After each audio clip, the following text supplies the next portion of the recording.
I brought my own. Hello, folks. Happy Tuesday, the 17th. Why'd you give me that look? Not a happy Tuesday? Mediocre Tuesday, Tip 'em Back Tuesday, Toke 'em Tuesday.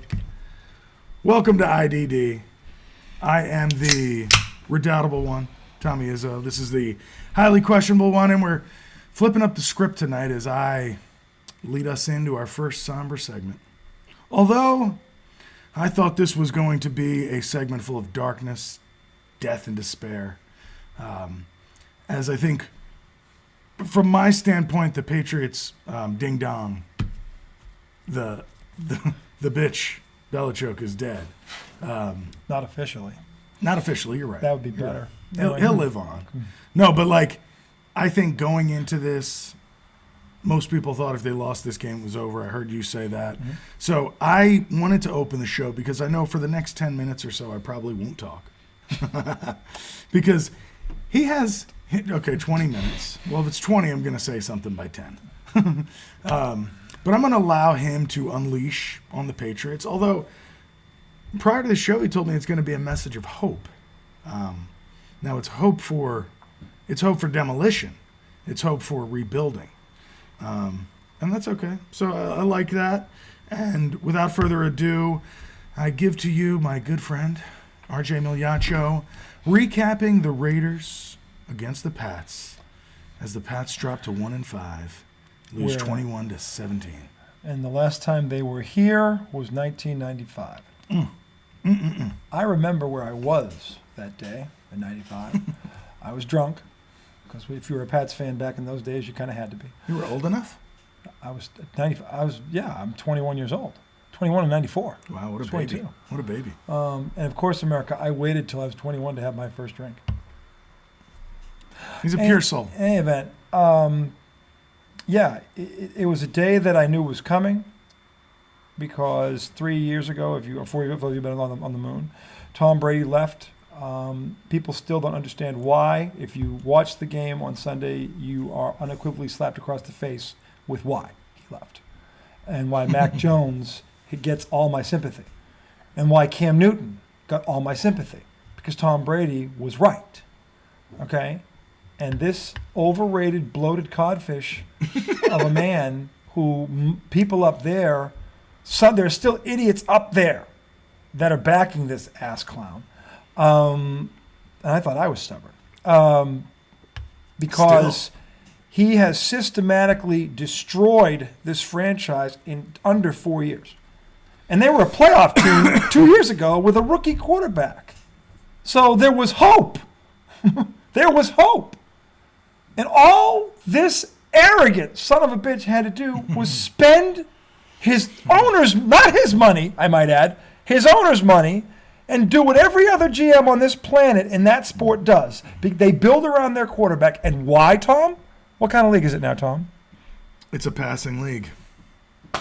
Tom said something off the air that I think is fitting. And he wasn't wrong. He said, I'm 40 years old. I've never played organized football in my life.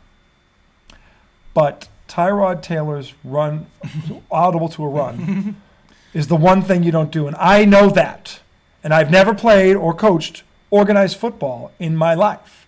Okay. And I said it prior to the play. Prior to the play. Okay. He wasn't the only one that said that, which again leads to my argument all along that this man is not the smartest man in the room. This being Bill Belichick, he's not even close. What he is arrogant. Okay. And I'm not going to sit here and debate his Hall of Fame status. He's in there, and he has a statue. On his defensive game plans alone, which is the one thing he does usually get right, because he's a defensive guru. His game plans against the K-Gun offense, which is the Buffalo Bills with Kelly and Thurman Thomas and those boys, the first real, oh my God, offense other than the Niners. And then the greatest show on turf. Talking about the wide right, the push right kick? Yeah, but that offense, that offense with Thurman Thomas and Andre Reed and Lofton and Jim Kelly and his prime. I mean, that Buffalo, they were a juggernaut, that offense, and he came up with a game plan that limited what they could do. And then he did it to the Rams, the greatest show on turf. So he's in the Hall of Fame on that alone. I get it, okay? And the run, But the dynasty. The dynasty. And he's part of that. Part of it. He's a big part of it. He's the head coach. I'm not saying he wasn't a big part of it. All I ever said was he wasn't as big a part of it as Tom Brady was. He needed Tom more He than needed Tom more than Tom needed him. And Tom proved that at the tender age of 43, when in a COVID year, he took a 7-9 team the year before and won the fucking Super Bowl. And Bill gets a league MVP who's at 30 and he can't make the playoffs. With roughly the same team that Tom led to 12-4 the year before. But that was all Tom's fault that they only went 12-4. Anyway, I digress. How many teams do you think Brady could have done what he did with Belichick? Or how many coaches? Like currently in the league? Brady could have done it with anybody. He was any coach. Any coach. Even Brandon Staley? Yep. Because I'll tell you why. I'll tell you why. Because Tom Brady went in to Bruce Arians' office, who's a lot more arrogant than Brandon Staley, at the bye week and told him to shut the fuck up. You know why he could do that? Because when he said shut the fuck up, on that hand were 5 fucking rings. So he probably couldn't see the finger pointing at him with all the fucking bling. And then there was another finger right here, but he couldn't see that one either because there was a Super Bowl ring on that one too. So Bruce Arians had to shut the fuck up. The Bucs won 8 in a row and won the Super Bowl and pistol whipped Patrick Mahomes. Your God, America. And Tom Brady he said, you're going to let me and Leftwich are running this offense. You focus on the defense. That's it. And the conversation ended. So when I say Tom Brady could do this with anyone, Tom Brady could do this with anyone. Here's the catch, America. Bill Belichick can't do it with anyone. He's showing that. And by the way, the 20th ranked receiver in the NFL as of Tuesday morning, 6 a.m., is one DeAndre Hopkins. He is ranked 20th, and he's doing that with the worst quarterback I've seen since Mr. Wilson in New York. Okay? And he is 20th in the league. And I will say this right here and right now. If that dickhead had spent the money that he still, by the way, there's still $12 million under the cap. He still has not spent this money, okay? The insane. Patriots would not be 1-5 right now. They would be 4-2 because they would have beaten Philly with one playmaker. They would have beaten Miami with one playmaker, and they certainly would have beaten the Raiders with one playmaker. And I'm not making that up, and that's not a fucking stretch. And if you doubt that, you don't know fucking diddly poo about football. And by the way, he's played all 6 games. The guys that they... Are you talking about Hopkins? Hopkins has played all 6 games. He's been durable. The guys that they brought in, they haven't... None of them have played 6 games. None of them played 5. Talk about missing the fucking boat. Holy Jesus, mother of Christ. Here's a real question, America. How stupid is Bill Belichick? That's the real question. How fucking stupid is this man who is now 81-95? And by the way, do you know what record he's also vastly approaching? No. The savant, guru, God, for some of you Belichick scrotum scrubbers up there in Fantasyland, is now a mere 8 losses away from tying the record for most losses by a head coach in the history of the NFL. Guess who holds the record? For most losses? Guess who holds the record? I mean, it's got to be some coach that was around forever, right? Well, I've said his name before. You've said his name. Yes, in fact, I compared Belichick to him. I'm not this smart, America. I'm just going to say that right now. You compared him to him in what way? In a bad way? He's basically him without Tom Brady. Oh. Come on, Tom. It's right on the tip of your tongue. Come on. It's on the tip of my tongue. It's on the tip of your tongue. When I say it, you're like, oh my God, that's right. You did say that. And how many fucking times? Oh, Jeff Fisher. That's right. 8 losses away. How many games are left in the season, Tom? No way. No way they go 0-8. Oh, really? Who are they beating? The Giants. It's questionable. It's questionable. If Saquon is healthy, they ain't beating the Giants. That's the only way they beat the Giants if Saquon doesn't play. And I still don't know if they beat the Giants. They could beat the Commanders. Oh, maybe. No, they can't. The Commanders just won down in Atlanta this weekend. We both got that one wrong. Yeah. No, they ain't beat. I thought you had picked the Skins in that game for some reason. They don't have the weapons. They don't have the weapons because the God that some of you dickheads refer him as spent all the fucking money on defense. Are there really people up there that still love him? Yep. You can't do this to a man after 20 years. If Tom Brady wasn't there, he did it to Tom. There would have been no 20 years. He did it to Tom. Shannon Sharp for the second week in a row has, I'll tell you what, I used to loathe this guy. I'm starting to love him. For the second week in a row, he said what I was thinking. He goes, look, Tom Brady with everything he's done, didn't get this kind of a leash. Why should Bill Belichick? This is the NFL. And Jeff Saturday just sat there and nodded. Yeah, you have to keep updating your resume. Nobody gives a shit about what you did back in the 20 years ago. That was all because of your quarterback. Your record without your quarterback. And now they're starting to say this out loud. What I've been saying to you for 3 years. Now it's 81 and 95 without the GOAT. 81 and 95. And he's 8 losses away from the most losses in NFL history, which is owned by the guy I said he was without Tom Brady. And I'm not that fucking smart, America, but I do have common sense. Okay? And this is the thing, okay? Now, here's why there is hope. Because his own lieutenants, his own generals, the men that bled for him, the men that were the first part of that dynasty, the Teddy Bruschi's of the world, are telling him to step down. It's fucking beautiful. It's absolutely fucking beautiful. Now, look, Teddy Bruschi he's not gonna throw this guy into the bus because they won championships together, and I get it. Okay? But Teddy Bruschi is politely saying, Bill, let's just go fishing. Bill, Don Shula doesn't matter. Okay? You've got twice as many Super Bowls as Don Shula in less time. You're the better coach. You don't need to catch this record. Bruschi is pleading with him to resign. Do you know why? Because maybe, just perhaps, Teddy Bruschi knows something that the rest of us don't. That Bill's lost a step. No, that Kraft's going to fire his ass. Kraft's going to fire him. Kraft's going to fire his ass for this. And Teddy Bruschi, who, by the way, wrote the foreword in Tom Brady's book, also knows that Kraft is still pissed about Belichick talking him into Brady being done. He should be. He should be pissed at himself. And no. He doesn't know football the way Belichick knows football. He knows Tom Brady. No, he does, but he doesn't know football. He trusted Belichick knows other players. He's been proven right. Okay, I said there were 2 other guys he was wrong with. But he knows Tom. Again, fine, he can kick himself all he wants, but he said, all right, Bill, this is your show. But this is what better happen. You better be in the playoffs in 3 fucking years. Not 1 and 5. You were in it the next year. How do you not build on that? What the You hire Matt Patricia and Joe Judge. No, I know. You don't pay. You draft N'Keal Harry. By the way, I'm saying how logically do you do that? By the way, guess what broke today on Barstool Sports? You ready for this mushroom cloud, Tom? What? The headline's beautiful. I can't wait till Robert Kraft reads it. I want to tell you my Wait. This is better. I want to tell you my A.J. Brown. Remember him?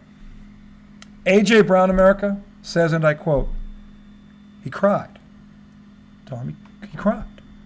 He cried when the Patriots drafted N'Keal Harry over him. Really? He cried, Tom. He wasn't the only one! I'm still crying. I'm still fucking crying. For years. I cry myself to sleep every fucking night thinking about it. Get out, AJ Brown. Why did I get so stoned I pass out before I can start crying? Can I share a vision with you? Please. Okay, because you talk about hope. This is hope. And as you were talking about this and his lieutenants, a picture came into my head. Okay? Tennessee, if I'm Mike Vrabel, I get the hell out of there. Oh, that's a sinking ship. And I take Derrick Henry with me. What's left of them? They have players on it. They do. I take Derrick Henry and anybody who wants to come with me, and I go and I replace Bill Belichick. Well, the problem is they've already got that guy, Gerard Mayo, who was teammates with Vrabel. Okay. And Mayo's won a Super Bowl too, so Mayo knows. He's a D coordinator now. Yeah, he's the assistant head coach basically. He was a great linebacker. He was a great linebacker. Injuries cut his career short. He made 4 Pro Bowls, actually. Made 2 All-Pro If he teams. had stayed healthy, I think he would have been better than Vrabel. He would have been in the Hall of Fame. Vrabel, by the way, should be in the Hall of Fame. You look at Vrabel's numbers. He was great. Vrabel's numbers as a Patriot, oh my God. He should be in the Hall of Fame. It's tough because that defense seemed just like a unit. But they were they had so much talent. But you think about the names. I know. Richard Seymour, Bruschi, Ty Law, Willie McGinnis. Willie McGinnis holds the NFL record for most sacks in the history of the playoffs. He is the record holder of that. That alone should get you in the Hall of Fame. Because, by the way, he went to 5 Super Bowls and won 3. He was big as shit. He was a big-time motherfucker, Willie McGinnis. That defense and Richard Seymour was Mike Vrabel was right in the middle of that. Right in the middle of it. Okay? In fact, he was better than Teddy Bruschi. So Rodney Harrison later, but Rodney Harrison. He was an enforcer. Oh, he was there on the second and the third one. He was 03 and 4. Oh, he was there. Rodney Harrison. Rodney Harrison's still the only defensive back with 30 interceptions and 30 sacks.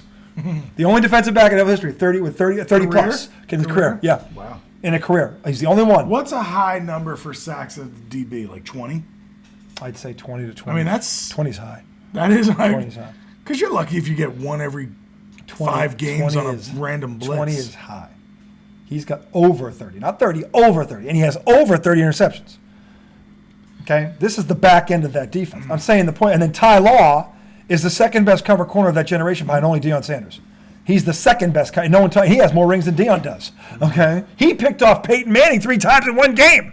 How many guys have done that? Okay, so anyway, the point is that Vrabel would be a logical choice. I agree with you if Mayo wasn't already there. I didn't. But know this that is the about thing. Mayo. Robert Kraft already put that there, which means this was already going through his head. Maybe.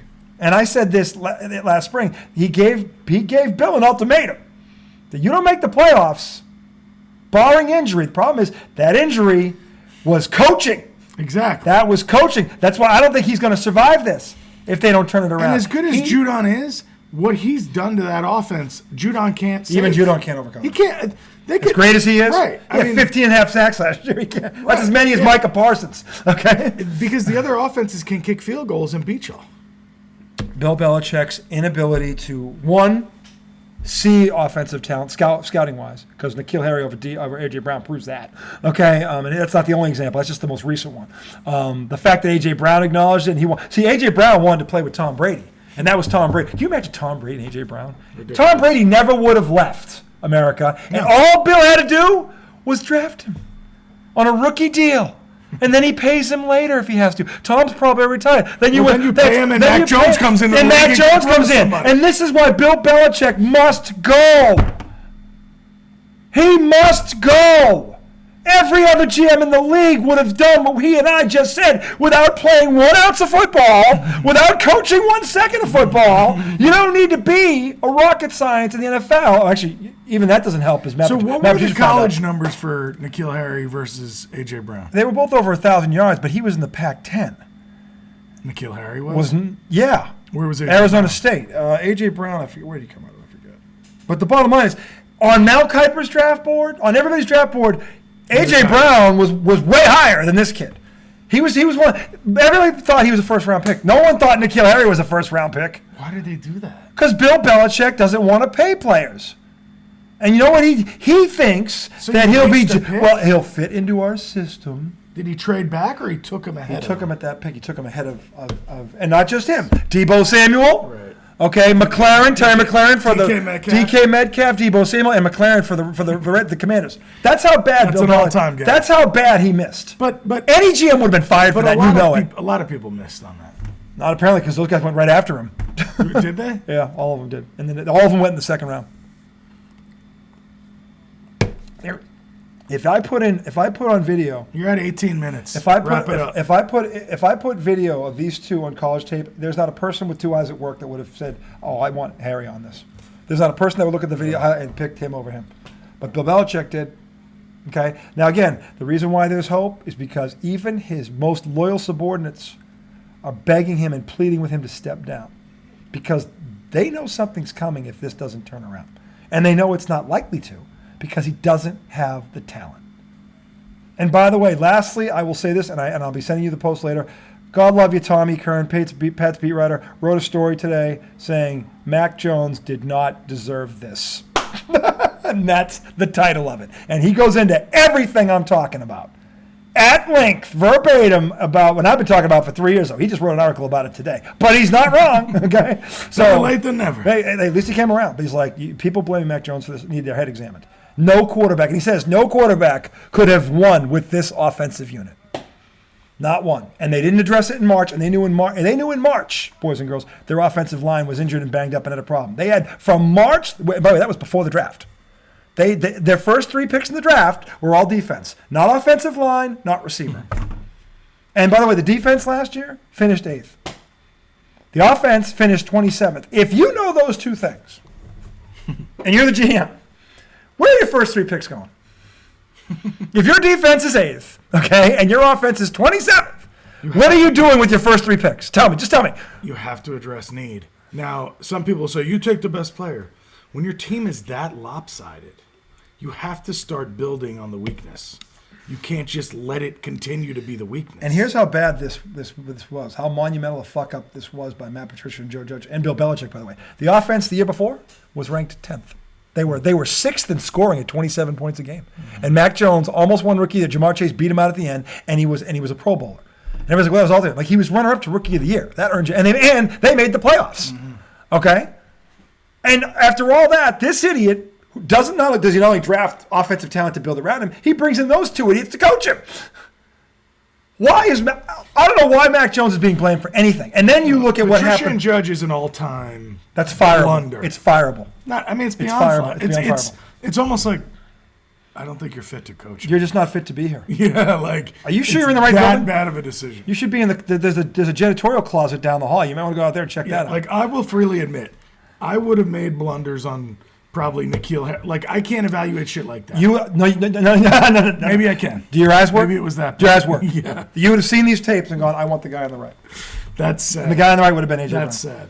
Yeah, you would have not made that blunder. But my thing is, not made like, that blunder. You could literally know nothing about football and know that when you were in charge of $1 billion entity, $6 billion. $6 billion entity, $6.5 billion. You do not draft somebody who is going to be the most important piece on your team. Quarterback is the most important position in the NFL, right? Yes. So in a passing league, what's common sense tell you to do? You need to cultivate, support, build around that piece. It's your biggest asset. Yes. You said that the other day. It's the biggest asset on the team. Part of building around and cultivating and developing is putting a quality coach with that person to mentor them. Not Matt Patricia. Not Matt Patricia, who's a defensive coordinator. And a bad one who's at that. had a rough time in Detroit and really kind of just been knocked down several notches. Look, I said it before, I'll say it again. Look at freaking Jared Goff before, with him and without him. It's night and day. And by the way, you had that to look at. Yeah. Yeah, and Belichick still said, yeah, we got to get him. Anyway, we have some time for segment. Let's shift to the Giants. Why don't we just turn this off, and this is just the Pat segment. Just the Pat segment? Start the next one as a recap. Can we turn Bill Belichick off? Yes. You're done, Can we Bill. turn off America? Ding dong, the Bill is dead. Ding dong, the Bill is dead. 81-95. By the way, boys and girls, the next two games, Buffalo and Miami. Yikes. I'm the most loyal Pats fan there is. I proved it by picking them this Sunday. You can bet your ass I ain't picking them. You waited until we were towards the end of the segment. You said, go back, change it. I'm going to give him one more chance. And I was fair. You got to say I was fair. No, you were fair. You were being a homer. I gave him one more chance. You knew they weren't going to I haven't been a homer on this for 3 years. What are you talking about? You've been a homer on them this year. I said I'm going to give them one more chance. If they can't beat the Raiders, that's it. I'm done. You looked at them with rose-colored glasses. No. You said they were going to win the division. If they were healthy. They're not. They're not. By the way, the offensive line has not been healthy the whole season. They have yet to start the 5 that was predicted to start. In fact, they haven't even started 4 of them. That's another problem. They can't run the ball. They're 26th in the league in rushing, Tom. Okay, that was, I said, major injury. If the offensive line is not healthy and the 2 best defensive players are gone, is that or is that not major injury? This is less about that than it is about Bill's ineptitude to put the right team in place. Absolutely, but the point is if they stayed healthy, if those 2 things were healthy, they'd be better than they are. Because they can't even run the ball. They won the division? Yeah, because they can run. If you can run the ball, and first of all, if you can, Miami. Cleveland. What? Cleveland can run the ball and they play defense. They're not throwing the ball right now, and they just beat the fucking 49ers. No, but you with a third-string quarterback. Twice. They should have beat him the first time. Twice. They should have beat Miami the first time. They held those 2 receivers to 120 yards combined. Yeah, but they gave up how much rushing? They couldn't run the ball because their line is banged up. Miami. How many rushing yards did they give up in 120, 124, which is not that's not terrible. It's not like 160 like what Cleveland did. It was like 180. No, it was 124. But the thing is, you know how many yards they ran for? They ran for less than 70. Yeah, because if they could have run for 100 yards against Miami, they would have beaten them. But he also has no one to throw to, so they don't have to respect. This is why Mac Jones has. They can't run in. They can't throw. At least when you got Saquon Barkley, you got a chance because he can make people. The Giants stink. I think they're better than the Patriots right now. But that's not saying shit. If the Giants stink, the Pats stunk. It's just that simple. The bottom line is, if they play whenever they weak, if the Giants are going to beat them if Saquon plays. You heard it here first. I don't care where they play that game. Unless Bill suddenly makes a trade to trade them for a receiver, which I doubt's going to happen. No way. No, he won't do it. He's too stubborn. No, at 1-5, this point you might want to tank for Caleb. Do you see Caleb against Notre Dame? Caleb's not the real. Caleb's a fraud. Caleb proved it. He played. By the way, he hadn't played against the defense all year. He saw one last week, and I've never really watched him play. Well, I have. The only time I think I saw him play, I think was the end of last year when he was like, he was hobbled. He got hit on the leg in a game. Yeah. And I didn't think he looked that great in that game. Look. I'm not saying he doesn't have Everybody's talent, been loving him. but Caleb Martin is not saving the New England Patriots. And by the way, your first pick should be either a left tackle or the number 1 receiver in the draft, a.k.a. Marvin Harrison Jr. Those are the only 2 picks because your quarterback is not your problem. Your quarterback has never been set up to succeed. So by the way, if you go that route, you set yourself back another 5 years. Mac Jones is still on his rookie deal. It's not Caleb Martin. Caleb Williams? That doesn't sound like it either. Try Williams. No. See, he's so bad we can't even remember his last name. Caleb USC. Caleb USC. He's Mr. USC America. He is Williams. I was right. He's Williams. Yeah. Anyway, we're going to end this Bash Bill Part 2. Hey, look, there is hope, boys and girls, you real fans out there in Patriot Nation, that the king will finally be dethroned by the real king who should have dethroned him the second he let Tom Brady walk out the door. This was a long time coming. And the only thing I can hope for now is that they lose out. Because the more that man loses, the more likely it is he is gone at the end of the season. One way or another. And I don't care if Kraft walks into his office and goes, Bill, look, I'm not going to fire you, but resign. Just resign. I don't care for how it gets done. Just get him out of here as fast as you can. You know why? The Pats have the most money to spend this offseason. They are going to have $125 million to spend. $125 million. They could flip this thing awful quick, and the quarterback, I swear to you, is not the problem, America. Line and receiver. That can do that very quickly. Here's my thing. If I'm them, look, we're not tanking, but anybody who's partially banged up, you're not playing. Nope. You're not, and don't trade the assets you have. No. Listen, you're going to have high picks. Trade aging assets. You want to trade somebody for another first round, second round pick. Go ahead, do that. That's fine. But you keep the guys you believe can be here long term intact, and you get rid of the Devontae Parkers and the Juju Smith-Schusters, who, by the way, whoever the doctor was who cleared this guy, everybody was lied to there. Everybody was convinced he was healthy. He ain't healthy. Yeah. He hasn't been healthy since day one. Yeah. Okay? And by the way, think about this, America. If they had just kept Jacoby Myers, and Bill actually paid DeAndre Hopkins, and with the way Kendrick Bourne is playing, imagine those three together right now. Dude, can you imagine that receiver core? Great. Can you imagine Hopkins, Jacoby Myers, and Kendrick Bourne together right now? What Mac Jones would be doing if he had that? It's three of them, and they all could be here. They all could have been here, and he wouldn't have had to break the bank to do it, which is the worst part about it. He wouldn't have had to break the bank to do it. No, Jacoby Myers didn't get a major contract, right? Same contract that they gave Juju Smith-Schuster. The same exact amount. Hey, how about a fireable offense, Honestly, Bill? though, but I will tell you this. Going into this year, I would have said those two guys were pretty even. They were. Look at whoever the doctors were who cleared this guy need to be fired because he hasn't been healthy since day one. He can't even plant and cut. The fact that he played 3 games is a miracle. I can't believe he has a catch. Yeah. Honestly, I didn't know he was playing. Oh, by the way, that guy Butte from LSU, the guy we were all high on, he's been a healthy scratch 4 weeks in a row. Why? When Juju Smith-Schuster is hurt, the Baylor Bullet came back last week. He was targeted twice. Some of that's Mac and the pressure, though. He has no time. That's what I'm saying. The picture I sent you at 1.3 seconds when Mac was about to eat it, okay, I'm like, 1.3 seconds. He barely got to the last step in his 5-step drop, and there's 2 of them breathing on his neck. So how are you supposed to go through your reads, America, when you can't even see over the end that's about to crush you? Because your line sucks. All right, you're at 30 now. We're going to close this segment. When we come back, segment 2, Giants. I'm sorry, folks. I'm sorry. Don't be sorry. Bill Belichick should be sorry. I'm sorry. And by the way, he's going to be. So segment 2, Giants recap. And by the way, there's hope there also. And I mean defensive hope. Defensive hope. There's hope. And we will recap our picks, and we will make our picks in segment 2 because he's going to be out of town for a guys' weekend. I will be back Friday, and we'll talk about that later. Anyway, grab a cold with us, Tip and Back Token Tuesday. We're going to find Yoda, Joe, Boo, and Betty because, God damn it, I need something right now. I need something after that shit. Talk to you on the other side.